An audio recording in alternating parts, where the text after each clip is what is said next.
You were hoping everybody had the answer, weren't you? Tell the truth.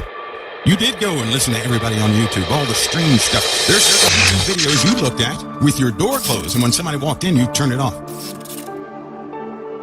You would be caught alive watching some of the things that you do watch. Not that it's dirty, it's because it's crazy, but you're looking in those places for truth. But I give you the scenario. When prophecy turns into reality, we're going to need some real direction.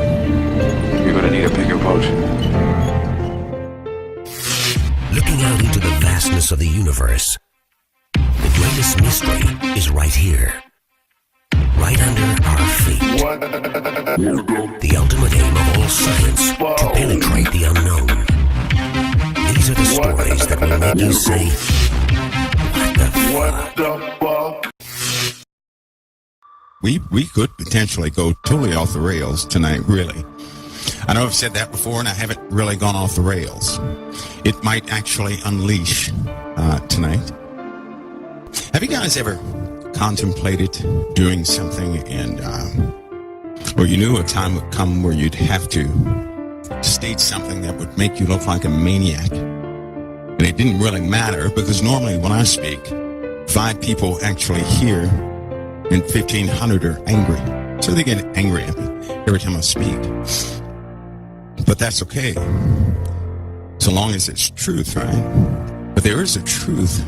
One day, you know yourselves, you're going to have to try it. You're going to have to tell it to somebody. It's the truth you never want to speak of, but you were given that truth and it's yours, and you're the only person that can give it, but you don't want to give it. You question that truth yourself. But there comes a point in time where you have to talk about it. My time is approaching faster than I would like it to. There are certain things that the world is looking forward to. I am not looking forward to. I'm not looking forward to. Most people think that diversity in this country makes it a wonderful place. I do not think diversity makes it a wonderful place. I think freedom does. Not the freedom as they have defined it either.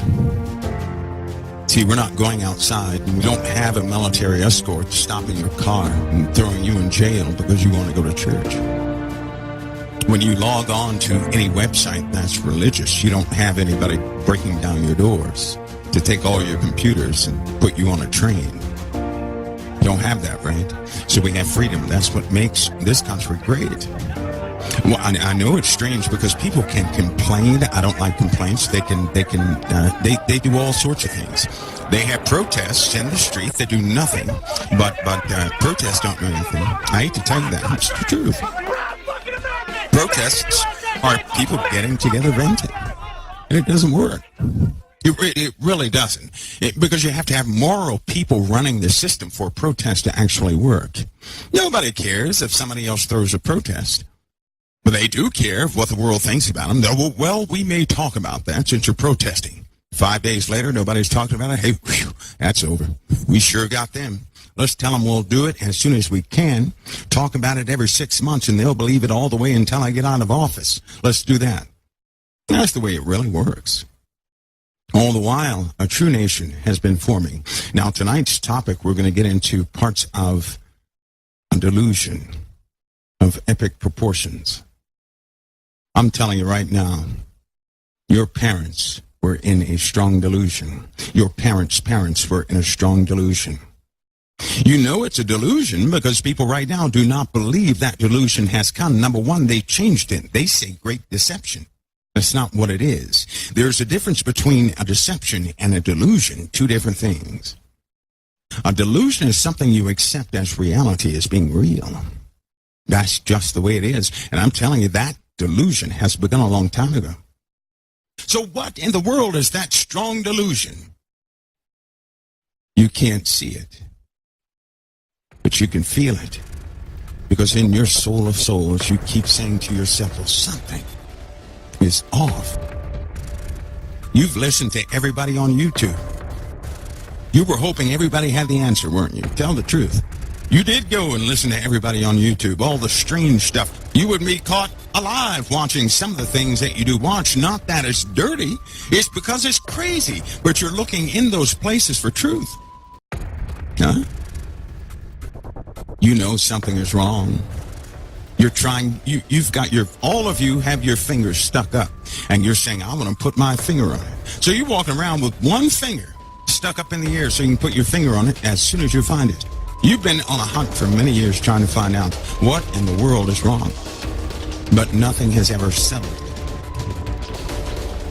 Nothing. Because no one dared come forth to say it, or did they? Let me give you an example of just how fast we forget, all of us who look at the strange happenings of the earth. Can I do this just so you guys understand what I'm saying? Because people have uttered things and you can't remember. I'm going to show you how that works. Can I demonstrate to you how that works? Everybody listening, I need to demonstrate to you just how fast you can forget and just how much you can accept a big, huge lie and be fine with it. You ready? Are you guys ready? Because you were blindsided. You thought nothing about it. Something happened a long time ago in view of everybody who wanted to see. They told you a big one. Okay, here it is. It was advertised. It was marketed. It was told on television, hey, don't miss the big event of something smashing into the moon. You guys remember that? Who remembers that? How that they were going to crash something, cause an explosion on the moon. Do you guys remember that? Do you remember that? Huh? NASA now has a new plan for the moon. They're going to bomb it tomorrow morning. Thank you very much. We have an announcement to make. On July 4th of this year, America will blow up the moon. Do you see? America can, should, must, and will blow up the moon. Yes, and we'll be doing it during a full moon, so we make sure we get it all. The greatest dream of a high school experiment you could have, and we're doing it to a little piece of ourselves to understand what it might be telling us about the history of water in the solar system and how the moon really works. Do you see? Do you see? Yes, I see. That was during the Obama administration. Do you remember? They had it on commercials and television. In fact, when they made that announcement, I said, boy, they're getting bold. They just, tell people anything.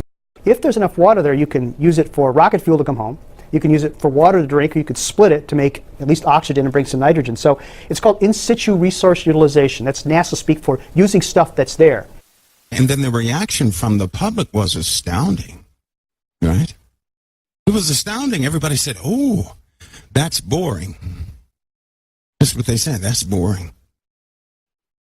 Are you kidding? This is what they did. Hardly any viewers saw that. Now, they told people something. Nobody wanted to see it. They didn't care about it. It exploded. They showed it on television the next day, reported that on the news, and the ratings went down. That's what happens when you tell a truth. And then people came up with their own definition, and so finally they laid in that saying, well, they achieved what they want to achieve, and you didn't hear about the story anymore. Most people forgot it, didn't they? Didn't they? Here's the funny part. It was recorded. Many people had recorded that episode themselves through their powerful telescopes and actually saw it. A lot of people at one time recorded that, but nobody wanted to see it. That is so funny. Now, why would you send something up there to explode? Here's the funny part. They send something up there to blow the topsoil away, so they say, on the moon, right? To blow it away so they can analyze the fragments that shoot up in the air. That was their excuse. Now we have a lot of permanently shadowed craters on the moon which contain hundreds of tons. It's been estimated on the North Pole alone, 600 million tons of water. That's enough to make 1.2 trillion pints of Guinness. Okay? Now, just think if we had that. Not that we could drink it all, because we don't need it so much for drinking. But what we do is we split it apart, we get hydrogen and oxygen, and those are our two major rocket fuels. So when we leave the Earth, 85% of our mass is gone because it's rocket fuel. We get to the moon, we got an empty gas tank. Okay? And we fill up with our hydrogen and oxygen. We now have a filled gas tank. We can go boom, we can go to Mars, we can go wherever we want. Now, listen, folks, that was their excuse. So in other words, what I'm telling you, there was no planning, right? All of a sudden one day, hey, we've sent something up there. And what we're going to do is crash it into the moon to see what particles come up. And the public bought that hook, line, and sinker, save for those who were fixated on the very spot where it exploded, and then they had real cool video of something, and they were never allowed. See, they were posted on YouTube, and YouTube took them down within 15 to 20 minutes. Nobody could actually post what they had recorded from many different vantage points. They took them down 15 minutes. They were gone. Well, if it's so, if it's so mundane, why would they take them down? It didn't show anything, did it? Or did it? Some of the shapes, as I said, some of the buildings were very tall. There were spherical and domed buildings, There is a stunning three-dimensional girder-like geometry, a scaffolding, rebar, a structural matrix standing above the moon, anchored to the surface by a set of slanted buttresses. The geometry is perfect, meaning it absolutely is consistent with what constructional techniques would be there if you had built something miles high above the current surface of the moon. How did YouTube respond so fast in 15 minutes? Because they were waiting for anybody to post the videos, that's why. Why didn't they want you to see somebody else's vantage point? Because it's connected to the moon. That big object in the sky you've seen all your life and you still don't know what it is. That thing. The thing that's covered with dust and stuff like that, and you think it's dead, that thing, you know nothing about that thing. And then they scrubbed it from everything. There are specific sites you can go to go look into all the missions they have, and I can assure you the data is missing. Isn't that funny? The real data is gone. I mean, they just scrubbed the thing. It went out of your memory, and now, guess what? People really buy, though they were just looking for, see if water was up there. Isn't that funny? I mean, come on. We've had things go to Mars, and they told us about every single launch because they bragged on themselves. They didn't brag on this one, did they? They mentioned it quickly, and it happened quickly. Now, we all know NASA does not work that way, don't we? They don't do anything quickly. What is wrong with us? All of a sudden, they do something that really doesn't mean a hill of beans, and they do it quick. All of a sudden, quick, right? And everything works right, and they achieve it. They've done everything slow and had problems with everything. Their lie almost broke down. That's why they didn't want those people to put that up on YouTube. You see, there are parts of the moon you can't ever see. But during that time, for those who track the moon, the phase of the moon was very strange. In other words, that was it just so happens that was during a shifting of the moon. Now, when I say a moon shift, that means the same side that faces us was not facing us that time. It was tilted just enough to see something else. And when that explosion went off, well then, it's what happened afterward. They didn't want anybody to see because it was quite blinding after the explosion. So what are we missing here? Something is missing. Anybody familiar with Operation Argos? Starfish Cron? These 1960 and 50s operations of what they were doing in the high altitudes of the atmosphere. Some of you who have worked in certain areas, this is part of your history. You know about them. You've been briefed on them. But that has to do with what we're going through now. All of this is part of the delusion.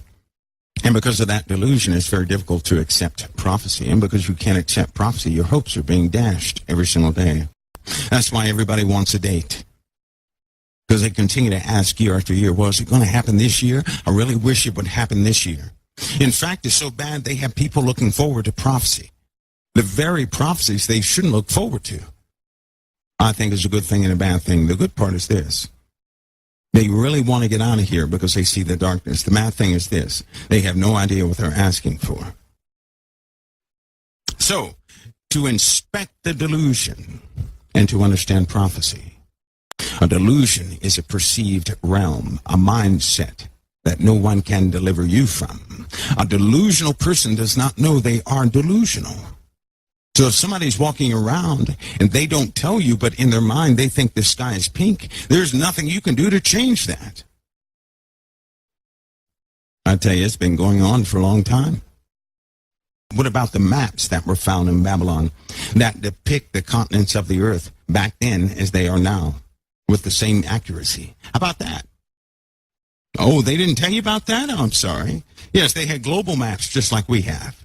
Of course, in a catastrophe, all the minerals and everything else are going to go back into the earth, and the only thing that will maintain is a stone.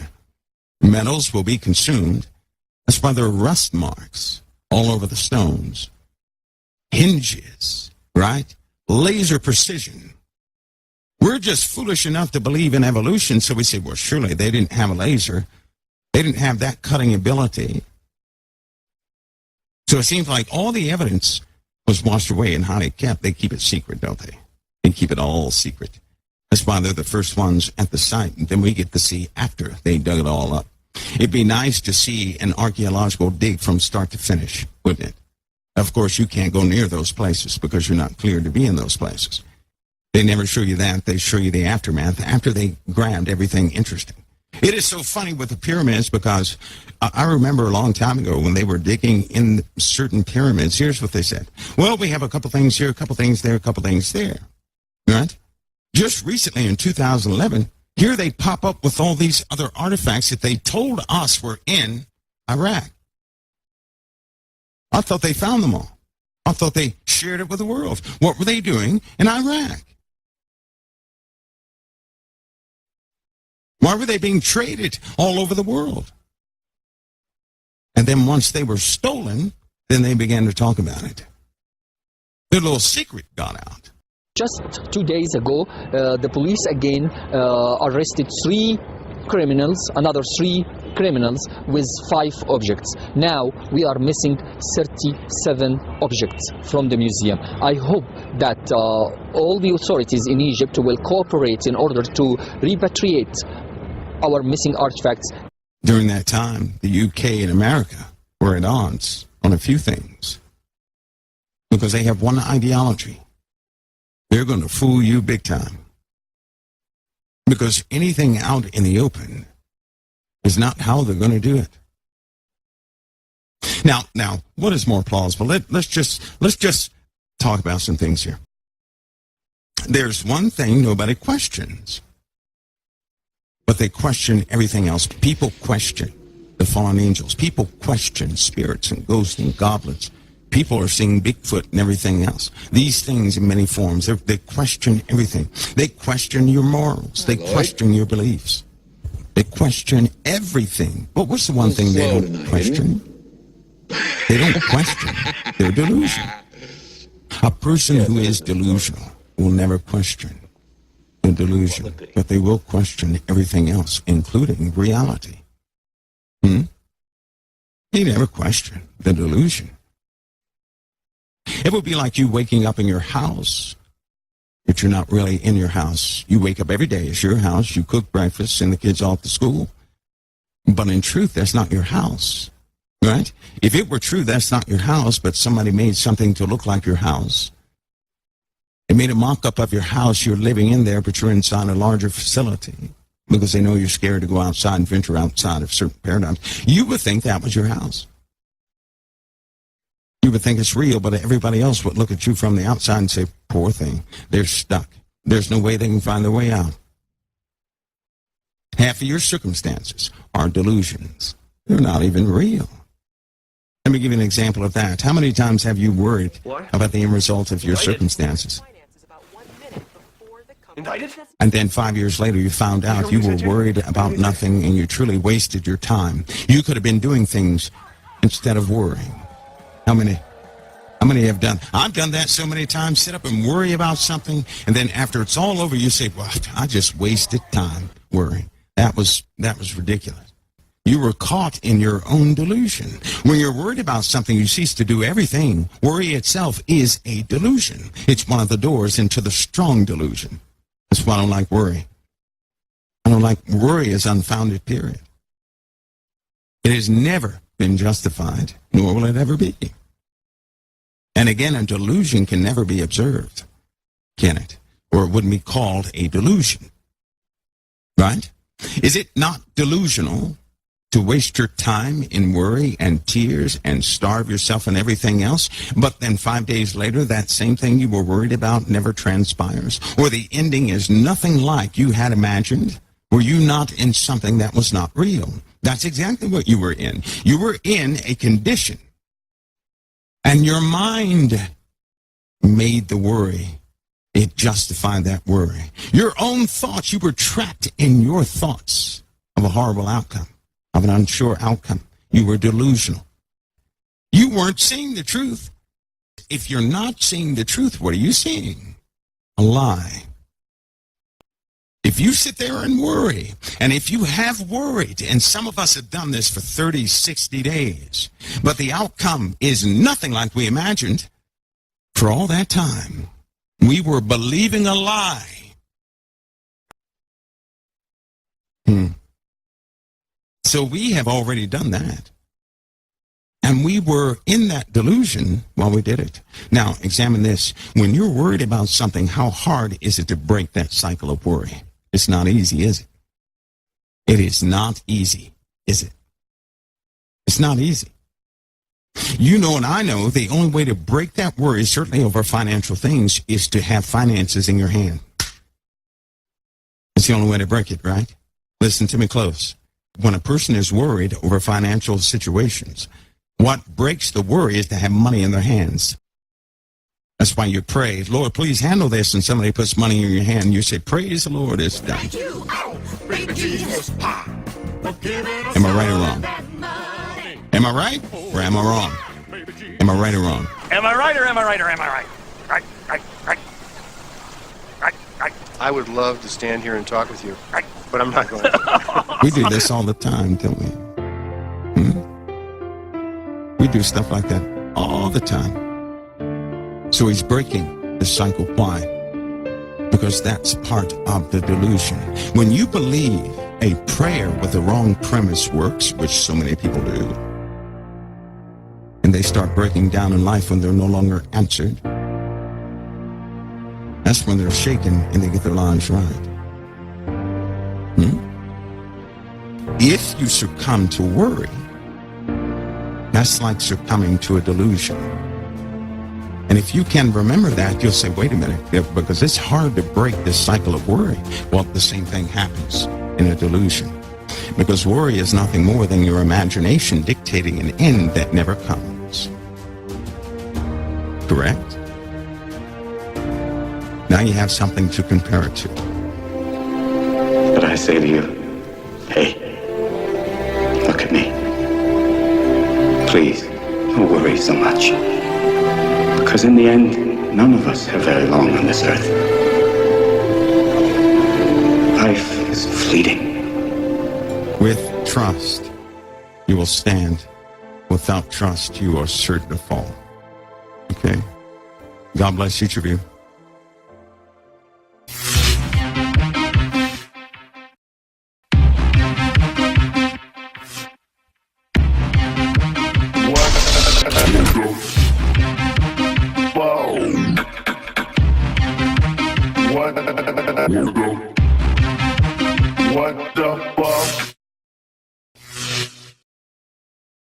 You've listened to everybody on YouTube.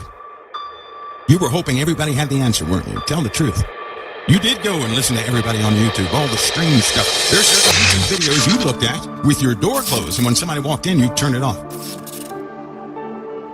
You would be caught alive watching some of the things that you do watch. Not that it's dirty, it's because it's crazy, but you're looking in those places for truth.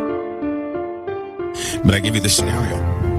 When prophecy turns into reality, we're going to need some real direction. You're going to need a bigger boat. Looking out into the vastness of the universe, the greatest mystery is right here, right under our feet. The ultimate aim of all science, to penetrate the unknown. These are the stories that will make you say, what the fuck? We could potentially go totally off the rails tonight, really. I know I've said that before, and I haven't really gone off the rails. It might actually unleash tonight.